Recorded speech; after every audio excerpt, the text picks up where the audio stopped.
Okay, we're going to need to be able to do some basic and usually very simple antiderivatives.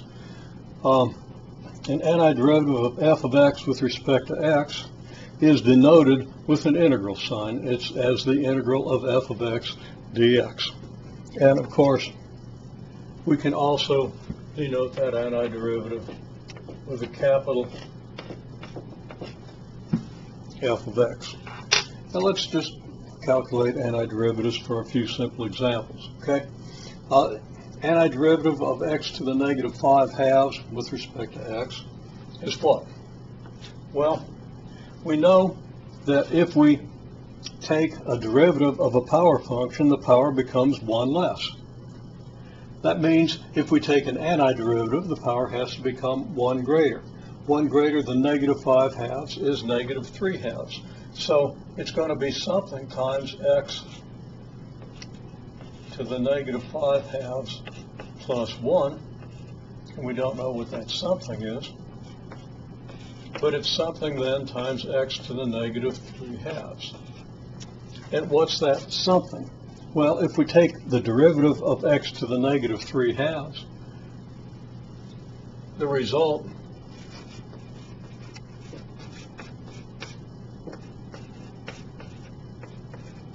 is negative 3/2 x to the negative 5/2.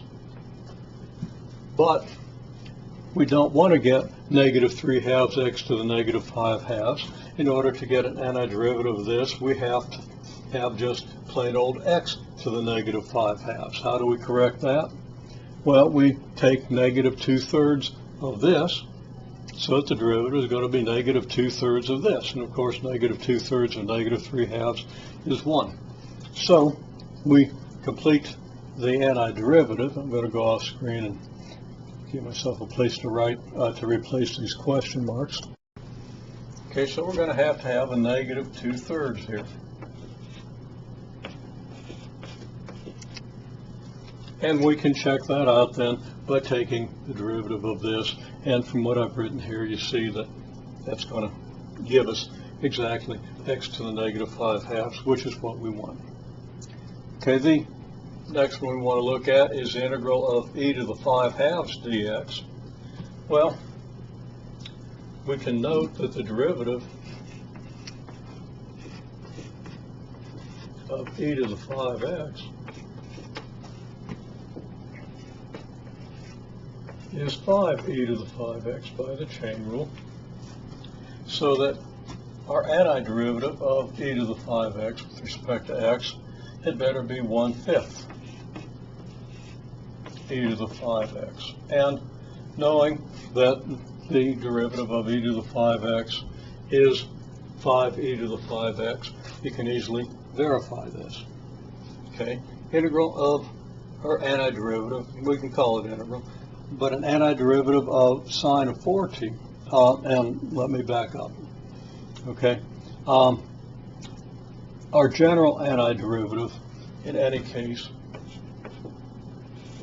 includes an integration constant, and that's going to be the case for every one of these. If we take the derivative of this, the derivative of the constant, of course, is 0, so it contributes nothing to the derivative. This constant contributes nothing to the derivative of the function, and so that any constant quantity can go here. Same here. And this is something I assume you're pretty familiar with. Okay. Now, this gets a little more complicated. What's an antiderivative of the sine of 4t? Well, we know that the derivative of the cosine is the sine. So we can say, well, the derivative of the cosine of 4t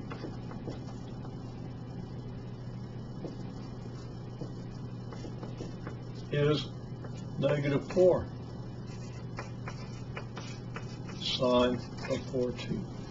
So that this antiderivative is going to be some multiple of cosine of 4t. And the multiple, clearly, if the derivative is going to be just plain old sine of 4t, the multiple has to be negative 1/4.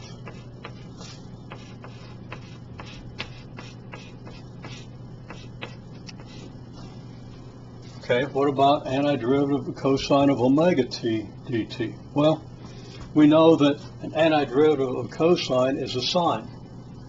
So the derivative of sine omega t is omega cosine of omega t, so that our antiderivative is 1 over omega sine of omega t plus an integration constant.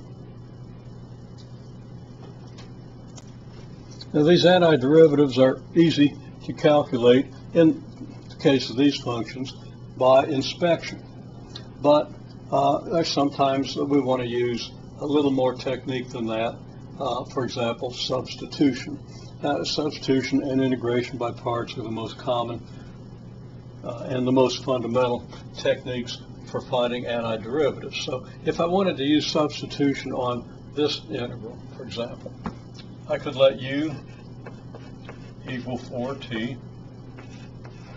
So u prime equals 4. And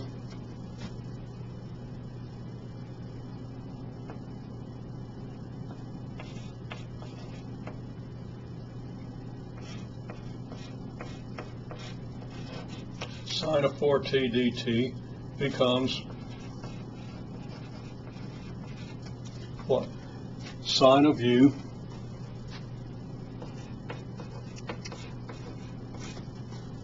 times what? Well, times dt, but u prime is du dt, and I could have written that du dt. There are various notations, and I'm trying to kind of cover different notations you might have seen. We could say that this is du dt. Du dt equals 4, so that dt is what?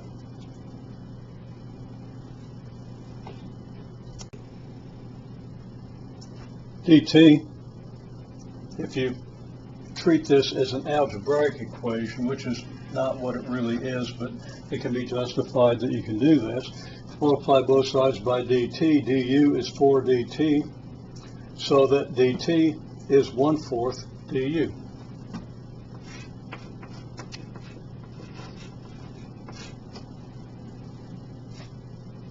And our integral then becomes the integral of 1/4 sine u du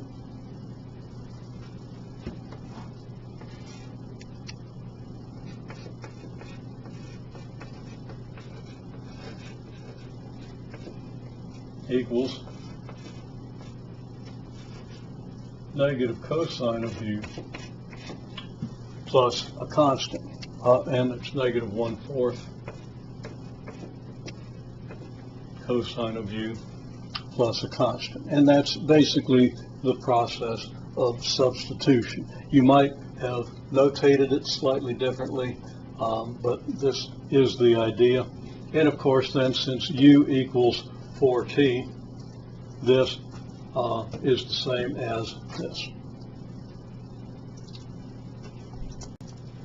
And I've written out the integration by substitution for this integral and this integral. In this case, we let u equal 5x, so that du dx is 5, and dx is therefore 1/5 du, so that the integral becomes the integral of e to the 5x, which is u, e to the u, times dx, which is 1/5 du, and that's going to, 1/5 is going to factor out. Integral e to the u du is e to the u, so we get 1/5 e to the u plus our integration constant, and that equals 1/5 e to the 5x plus c. Now, I wrote that down very carelessly, and I'm glad I went over it and didn't just leave that for you to look at, because that c integration constant is out here. Okay? It's not part of the exponent. That's ridiculous. Okay, so down here, you're going to let u equal omega t, so that du dt is omega, dt is 1 over omega du. The integral becomes the integral of cosine u times 1 over omega du, which is 1 over omega times the integral cosine u du. That integral is sine u plus a constant. And then since u equals omega t, that's 1 over u times sine of omega t plus c. In each case, our result, whether obtained by inspection, as I did first, or by substitution, as I did in the last three integrals here, has to stand the test of being an antiderivative, okay? And by being an antiderivative, we mean that if you take the derivative of this, you got to get this. So the derivative of this is this. Of course, this is the same as this, so this would check out just as well as this. And in each case, you have to carefully take the derivative to make sure that you've done it correctly. You don't just blindly go through and take whatever you get. You check it at the end, and then you revise your procedure if necessary until you get a procedure that will reliably give you a correct antiderivative. And even if you think your procedure is reliable, you always want to check it. And usually you can check it very easily. Okay, I'll end with one statement. Say that if f prime of x equals f of x, then the integral f of x dx equals big F of x plus c. So derivative of big F of x is equal to little f of x. Antiderivative of little f of x is big F of x, but we can always add a constant on that, and we always want to include that constant. And this is just a statement that big F of x is an antiderivative of little f of x. So that antiderivative of little f of x is big F of x, as we said. And an antiderivative is, if we add a constant, we still have an antiderivative of the same function because the derivative of the constant is 0. And now moving to the definite integral, which is what we're going to talk about next, integral from a to b of little f of x dx is big F of b minus big F of a, which is often given in a calculus course as a formula. I prefer to emphasize the meaning to say that this is the change in the antiderivative. So the definite integral of little f of x is equal to the change in the antiderivative as x goes from a to x to b. And that terminology works better, I think, in many applications, especially in physics, than just a formula.